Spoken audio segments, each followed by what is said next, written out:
Nous allons étudier ici l'injectivité, la surjectivité et la bijectivité d'une fonction qui est une fonction composée avec une fonction homographique ici et la fonction valeur absolue. Alors, on va commencer par cette première question, injective, surjective et bijective.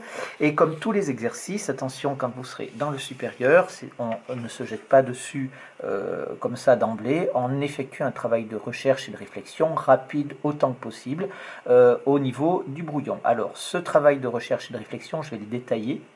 Mais bien sûr, c'est relativement rapide à faire avec les connaissances que vous devez avoir. Donc ici, on sait que si on veut vérifier l'injectivité et la surjectivité donc, de notre fonction ici, ce qui serait intéressant, c'est d'avoir la courbe représentative. Dans le supérieur, on n'a pas de calculatrice, donc on ne peut pas tracer la courbe représentative, on ne l'a pas à disposition. Donc c'est pour ça qu'il faut être capable de la faire assez rapidement. Donc on va faire une étude rapide de cette fonction-là, et on a dit donc que c'était f de x, c'était valeur absolue de g de x, où je prends g de x qui est ici définie de la façon suivante, c'est une fonction homographique. On sait que les représentations graphiques des fonctions homographiques sont des hyperboles. Une fonction homographique, je rappelle que c'est une fonction affine divisée par une fonction affine. Je passe le cas où ici on a un coefficient directeur 0, ça n'a aucun intérêt, donc on prendra toujours au dénominateur une fonction affine qui a un coefficient directeur différent de 0. Donc on sait que c'est une hyperbole, donc pour ça maintenant qu'est-ce qu'il faut faire? Il faut connaître les asymptotes. Donc on fait l'étude des limites aux bornes, donc ça c'est très rapide. La limite donc d'une fonction rationnelle, puisqu'une fonction homographique est un type de fonction rationnelle, c'est la limite au voisinage de l'infini donc des monomes de plus haut degré, donc de x sur x, et ça nous fait donc égal 1, et la même chose en moins l'infini, on obtiendrait donc 1 de la même façon bien sûr, et on va avoir donc ici une asymptote d'équation y égale 1, ce sera une asymptote horizontale bien évidemment.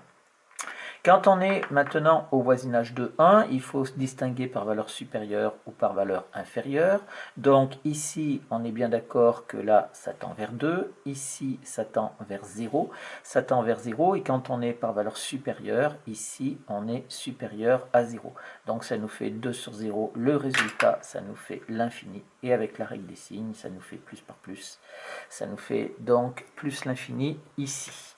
De la même manière, quand je suis là, j'ai toujours x plus 1, je vais faire d'une autre couleur, histoire que ce soit... Voilà, x plus 1 ici, ça tend toujours vers 2, quand x tend vers 1 par valeur inférieure. Là, ça tend toujours vers 0, mais cette fois-ci en étant inférieur à 0. Et là, ça va nous donner donc moins l'infini pour cette limite-là. Il y a donc une asymptote verticale, cette fois-ci, d'équation x est égal à 1.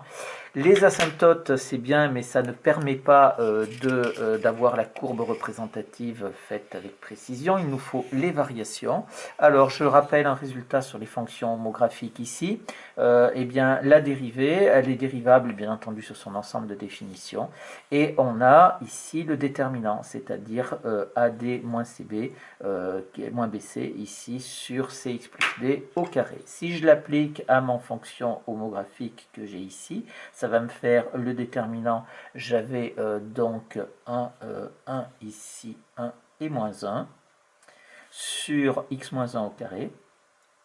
Et donc, ça nous fait est égal à, ici, je rappelle que si je fais ça, hein, le moyen de le retrouver, ça nous fait 1 fois moins 1, moins ici 1 fois 1, ça nous fait donc moins 2 sur x moins 1 au carré.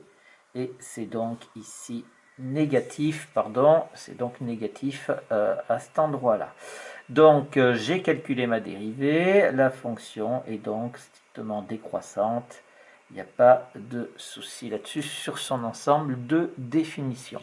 Et donc maintenant qu'est-ce qu'on va faire? On va revenir à la définition de la valeur absolue, et je vais donc pouvoir dire que si elle est décroissante, je vais avoir f de x qui va être égal à g de x si g de x est positif, bien sûr, puisque ici on sait que quand on prend la valeur absolue, eh bien on conserve le nombre si le nombre est positif, et ça va être donc moins g de x si g de x est négatif. Ça c'est l'utilisation de la définition de la valeur absolue.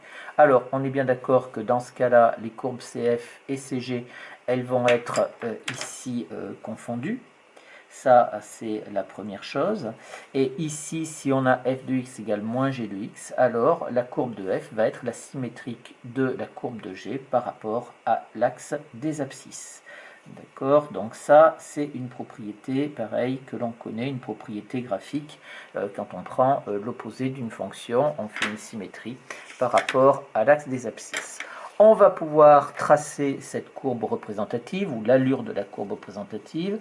Donc, elle est décroissante, elle est strictement décroissante. J'ai tracé ici les asymptotes d'équation, ici x égale 1 et là d'équation y égale 1. Et je vais donc avoir ma courbe représentative qui va être globalement comme ceci, approximativement, bien sûr. Donc ici, je vais avoir, pareil pour ma courbe représentative, je vais avoir cette chose-là, en bleu ici. Donc voilà, ici j'ai donc la courbe représentative de la fonction g. Et maintenant, si je veux la courbe représentative de f, donc ici, je vais avoir exactement la même chose pour la courbe de f ici, puisque la fonction g est positive, donc la courbe de f également, et elles sont confondues, on a dit. Ici, c'est pareil, je vais avoir une courbe, la courbe de f et la courbe de g qui vont être confondues. Mais là, attention, qu'est-ce que je vais faire? Eh bien, je vais être obligé de prendre,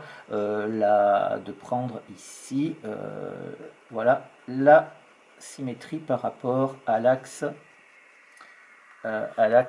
des abscisses. Et là, j'ai donc la courbe représentative de la fonction, pas la fonction g, mais de la fonction f ici. Donc, vous voyez, ce travail-là, il doit être rapide. On sait qu'on a une hyperbole. On prend la symétrique, tout ce qui est en dessous de l'axe des abscisses, hop, on le remet au-dessus de l'axe des abscisses grâce à la valeur absolue.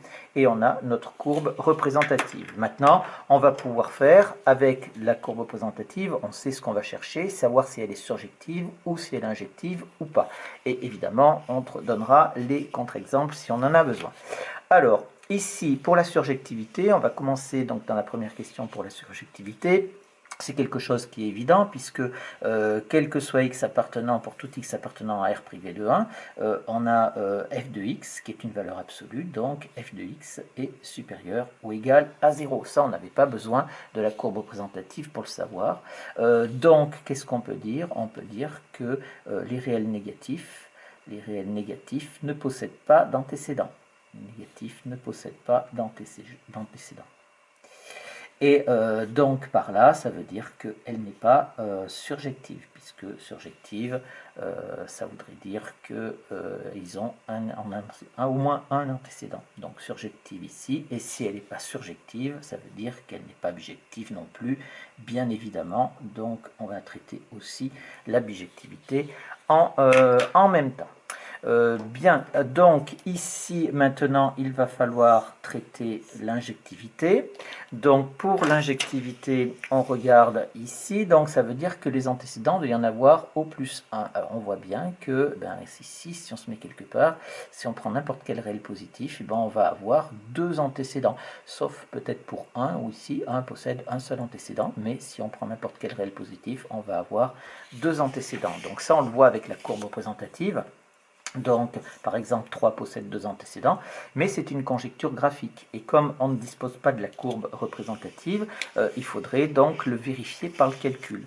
Pour vérifier ça par le calcul, il va falloir donc faire une recherche d'antécédents classique telle qu'on l'a fait en classe de seconde, mais il faut arriver à travailler avec notre fonction. Et notre fonction f, elle est toujours exprimée ici avec une valeur absolue. Or, on ne sait pas trop travailler avec les valeurs absolues dans les calculs. Donc, il va falloir dans un premier temps transformer l'écriture de l'expression de la fonction f et l'écrire sans valeur absolue. Et donc pour ça, qu'est-ce qu'on va faire? On va utiliser la définition de la valeur absolue qu'on avait utilisée ici pour dire que c'était g de x ou moins g de x, mais en travaillant de manière plus précise avec les intervalles. Et donc on va ici faire le tableau de signes de la fonction g. Donc ici j'ai x plus 1, x moins 1, x plus 1 facteur de x moins 1, j'ai donc le tableau de signes. J'aurais pu écrire la ligne directement parce qu'on sait que ça marche comme les trinômes du second degré, c'est du signe de a à l'extérieur des racines, puisque qu'on ait qu'une multiplication, une division, c'est exactement la même chose. Et je vais avoir donc l'expression de f de x. Étant donné que c'est positif ici, eh bien, qu'est-ce que je vais faire? Je vais conserver l'expression de g de x, c'est-à-dire qu'ici, je vais avoir x plus 1 sur x moins 1. Ici, pareil, dans cet intervalle, dans l'intervalle 1 plus l'infini, j'ai donc x plus 1 sur x moins 1 aussi. Et là, par contre, sur l'intervalle moins 1, vous voyez que g de x est négatif, et donc si je prends la valeur absolue, je vais avoir moins x plus 1 ici sur x moins 1. Et voilà, donc ça c'est ce qu'on appelle un tableau de valeur absolue, qui nous permet d'avoir l'expression de la fonction f sans valeur absolue en fonction des intervalles dans lesquels on prendra x. Et bien entendu, on étudiera pour chacun des cas, quand on veut résoudre une équation ou une inéquation, on se placera dans chacun des intervalles et on résoudra nos équations et nos inéquations qui sont, que l'on obtient. Donc on obtient ici, c'est égal f de x qui va être égal à x plus 1 sur x moins 1 si x appartient à l'intervalle moins l'infini moins 1 fermé union 1 plus l'infini. Donc ça, c'est la première chose. Et ici, ça va être moins x plus 1 sur x moins 1 si x appartient à l'intervalle moins 1, 1 ouvert ici. Donc maintenant, on va pouvoir chercher les antécédents de 3. Donc qu'est-ce qu'on fait? On résout f de x égale 3 en fait. Donc on va résoudre avec nos expressions x plus 1 sur x moins 1 égale 3, mais sur cet intervalle-là. Ça c'est équivalent à dire que x plus 1 est égal à 3 facteurs de x moins 1, ce qui est équivalent à dire que x plus 1 est égal à 3x moins 1, ce qui est équivalent à dire que ici, je trouve x est égal à, donc je suis sur l'intervalle moins l'infini 1, ici ça me fait 2x, ça fait 2, ça fait x égale, je crois 2, si je cherche un antécédent de 3, 3x moins 3, pardon, ici, hein, vous avez corrigé, et ça nous fait donc x égale 2. Maintenant, sur l'intervalle moins 1, 1, donc on résout moins x plus 1 égale 3, moins x plus 1 sur x moins 1 égale 3, ça nous fait moins x plus 1, j'ai fait une petite erreur ici, est égal à 3 facteurs de x moins 1, ce qui nous fait moins x moins 1 ici est égal à moins x moins 1 est égal à 3x moins 3, et ce qui nous donne donc x est égal à 1 demi. On a donc 1 demi et 2 qui ont la même image qui vaut 3, mais 1 demi est différent à 2, donc l'application n'est pas injective.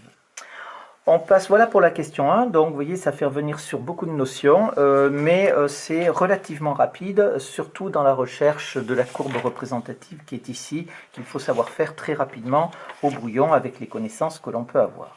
La deuxième question, on veut chercher une restriction de la fonction f à un intervalle donc, qui est inclus dans R privé de 1, de façon à ce que ça rende la fonction injective. Donc cette restriction, on va l'appeler L ici. Alors, on voit bien sur la courbe représentative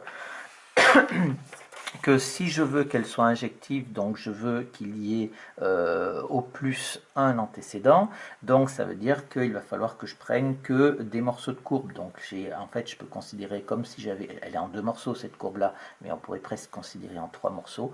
Et donc, en fait, il suffit de prendre les intervalles sur lesquels elle est strictement croissante ou strictement décroissante. Donc ici, pour obtenir la restriction, je vais restreindre un intervalle sur lequel elle est strictement monotone. Bien sûr, il y a d'autres choses, on pourrait prendre d'autres intervalles où elle n'est pas totalement monotone, mais bon, ça serait un petit peu plus compliqué. Ici, on ne va pas se compliquer la vie. Donc, pour qu'elle soit injective, eh bien, je peux prendre par exemple l'intervalle moins l'infini jusqu'à moins 1 ici. Donc, si je pars de moins l'infini jusqu'à moins 1 inclus ici dans R, elle va être injective. Alors, je ne fais pas la démonstration, mais on verra par la suite quand on fera la bijection réciproque. On aurait pu prendre également l'intervalle moins 1, 1 ouvert en 1, puisque 1 est quand même une valeur interdite, ou alors l'intervalle 1 plus l'infini. Donc on aurait pu prendre ici de moins 1, 1 ici, ou alors j'ai dit de 1 jusqu'à plus l'infini dans R, bien sûr, ou aussi j'aurais pu prendre de façon, alors ça c'est donc en prenant les intervalles sur lesquels elle est strictement monotone, j'aurais pu prendre aussi ces deux morceaux de courbe là, ici, et donc à ce moment-là, j'aurais pu prendre l'intervalle ici, moins l'infini, moins 1, union, moins 1, union 1 plus l'infini. 1 ici plus l'infini. J'aurais pu prendre ça, ça aurait pu marcher également, puisque à ce moment-là, je conserverai que ces deux morceaux de la courbe, et ici, bien évidemment, c'est injectif, puisqu'il n'existe au mieux qu'un antécédent, puisque j'ai enlevé cette partie de courbe-là. Voilà pour les restrictions que l'on peut faire, et il y en a bien entendu d'autres. Il suffit de prendre par exemple un intervalle ici, j'avais mis donc pardon, c'était de moins l'infini jusqu'à 1 ici, et donc il suffit de prendre un intervalle inclus dans l'intervalle moins l'infini moins 1, et bien sûr on obtiendrait notre résultat. Ici, moins l'infini moins 1, je ne sais pas, j'ai fait une erreur d'inattention, vous aurez corrigé bien évidemment. La troisième question ici, c'est la même chose, mais cette fois-ci, on veut que l'application soit surjective, et cette fois-ci, on ne va pas changer l'ensemble de départ, c'est-à-dire qu'on ne va pas faire une restriction de la fonction, mais on va essayer de travailler sur l'ensemble d'arrivée. Alors, ici, c'est beaucoup plus simple pour la surjectivité, on ne va pas prendre 36 exemples. Eh bien, on a dit que en fait, il n'y avait tous les éléments, tous les réels négatifs ne possèdent pas d'antécédent, donc il suffit de se placer sur les réels positifs. Et donc, il suffit de prendre tout simplement R+, ici pour ensemble d'arrivée, ou encore ici, bien, je peux prendre tout intervalle inclus dans R+. Et donc, à partir de ce moment-là, j'obtiendrai bien évidemment ma surjectivité, puisque vous voyez bien que n'importe quel réel positif possède au moins un antécédent par cette fonction f. J'en ai pris un ici, donc j'ai pris par exemple l'intervalle 1/7, ça marche, mais je peux prendre absolument n'importe quoi. La question 4 petit a, donc on va faire le petit a et le petit b en même temps, c'est-à-dire que cette fois-ci on va travailler sur les deux ensembles, c'est-à-dire sur la restriction en travaillant sur l'ensemble de départ, et sur l'ensemble d'arrivée aussi en restreignant l'ensemble d'arrivée, et de façon à obtenir une application bijective que l'on appellera K, et on voudra alors après déterminer l'expression de la bijection réciproque. Alors, donc il faut combiner un petit peu les deux choses que l'on a fait précédemment, c'est-à-dire on va prendre un intervalle A au départ, ici la restriction sur lequel la fonction est strictement monotone, et on va limiter l'ensemble d'arrivée à ce qu'on appelle l'image directe de cet intervalle A que l'on peut avoir. Alors pour ça, on utilise une chose que vous avez vue en terminale qui s'appelle le théorème des valeurs intermédiaires, et dans le cadre quand il est appliqué aux fonctions strictement monotones. Et ça va nous donner le résultat, et ce théorème des valeurs intermédiaires, là, quand on l'applique aux fonctions strictement monotones, eh bien, ça nous donne un théorème on peut lui donner le nom du théorème des bijections. C'était son nom que l'on utilisait après. Je vais vous montrer un petit peu ce qu'il se passe ici. Donc, par exemple, si je prends l'intervalle moins l'infini moins 1, donc je suis sur l'intervalle moins l'infini moins 1 ici, vous voyez que pour les images, eh bien, je vais être compris entre 0 et 1, puisque j'ai que cette partie de la courbe là.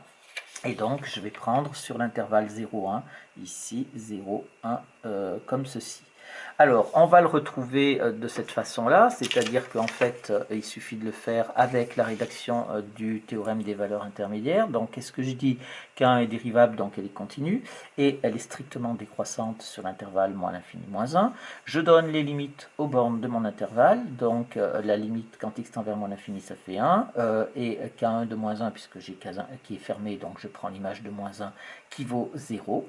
Et donc, ça veut dire, le théorème des valeurs intermédiaires, il me dit que si je prends n'importe quel lambda qui est compris entre l'intervalle qui est compris entre 0 et 1, c'est-à-dire entre ces deux images, comme elle est strictement décroissante, eh bien l'équation K1 de x égale lambda va posséder une unique solution dans l'intervalle moins l'infini moins 1. Ça, c'est donc la formulation au niveau de la classe de terminale, et c'est donc le théorème des valeurs intermédiaires que vous avez utilisé. Eh bien, qu'est-ce qu'on va dire maintenant pour passer au théorème des bijections? La conclusion, on dira que K1 est une bijection, et donc on va dire de quoi? De moins l'infini moins 1, ici l'intervalle moins l'infini moins 1 qui est l'intervalle de départ, dans l'intervalle d'arrivée, c'est-à-dire dans l'intervalle 0, 1 ici. Voilà, et on a donc notre théorème des bijections qui est rédigé comme ça. On aurait pu prendre également pour la fonction k, donc là j'ai pris sur l'intervalle moins l'infini moins 1, j'aurais pu prendre ici sur l'intervalle moins 1, 1, donc j'aurais pu prendre k qui va de l'intervalle moins 1, 1 ici ouvert puisque 1 est une valeur interdite, et qui va dans quoi ici, alors à ce moment-là on est sur cette branche là, on va donc de 0 jusqu'à plus l'infini, donc on va donc sur R+. Ou alors, pour K3, je prends cette branche-là de notre fonction, et donc je suis sur, au départ, mon ensemble de départ qui va être 1 plus l'infini, et je vais aller ici, dans quoi? Eh bien, tous les réels qui sont au-dessus ici, c'est-à-dire ça va de 1 plus l'infini également, en étant ouvert ici. Voilà donc pour des exemples de bijection. Bien sûr, je peux prendre aussi des intervalles qui sont inclus dans ces intervalles de départ, mais bien entendu, il faudra changer aussi l'ensemble d'arrivée. Maintenant, il va falloir chercher la bijection réciproque. Alors, je vais chercher pour K1 et K3.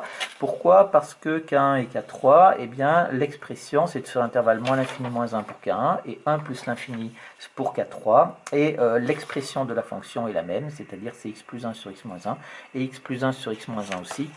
Donc, la recherche va se faire de la même façon. Donc, qu'est-ce qu'on fait? Eh bien, si je veux la bijection réciproque, c'est-à-dire qu'au lieu d'avoir y en fonction de x, je veux tout simplement x en fonction de y. Il faut que j'inverse l'expression, la forme explicite de la fonction. Donc, à partir de ce moment-là, je vais dire donc y est égal à f de x. Donc ça, c'est équivalent à dire que y est égal à x plus 1 sur x moins 1. Et donc ça, c'est l'expression de la fonction f sur l'intervalle moins l'infini moins 1, bien sûr, ou pour K3 sur l'autre intervalle. Et donc ici, je vais avoir, c'est équivalent à dire que y facteur de x moins 1 est égal à x plus 1. Ici, je vais préciser car ici, je sais que x est différent de 1, hein, puisque on est ici sur l'intervalle moins l'infini moins 1, donc x est différent de 1, donc ça ne pose pas de souci. Et je vais continuer. Ici, ça me fait donc yx moins y qui est égal à x plus 1. Et on continue encore. On va faire donc x facteur de y moins 1. Donc je vais passer le x de l'autre côté. Je vais passer le y de ici. Ça me fait donc est égal à y plus 1 à cet endroit-là. Et c'est équivalent à dire que x est égal à y plus 1 sur y moins 1, ici tout simplement car y est différent de 1. Alors, on a bien précisé au départ que comme on était avec une bijection réciproque, on a nos ensembles, hein, x appartient à l'intervalle moins l'infini moins 1 et y appartient à l'intervalle 0, 1, donc y est bien différent de 1. C'est pour ça que je peux calculer x en fonction de y. Je l'avais écrit au départ, d'où l'importance de ne pas négliger les quantificateurs et de bien préciser les intervalles sur lesquels on travaille. Et je vais donc avoir la bijection réciproque K1-1 qui va donc de l'intervalle 0,1 dans l'intervalle moins l'infini moins 1 et qui à y va à ceci quoi? Y plus 1 sur y moins 1.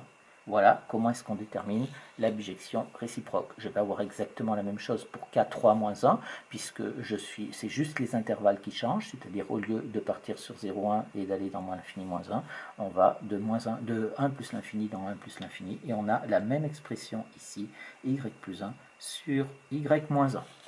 On peut faire bien sûr la même chose pour K2, donc K2, cette fois-ci, on est sur cet intervalle-là, c'est-à-dire K2, elle va de moins 1, 1 dans R+. Donc, je pars donc x qui appartient à l'intervalle moins 1 et y qui appartient à R+. Et je prends ici, attention, l'expression de f sur l'intervalle moins 1 qui est donc comme ceci. Et après, je fais exactement le même calcul et j'obtiens donc x qui est égal à y moins 1 sur y plus 1. Et voilà donc l'expression de la bijection réciproque de l'application K2.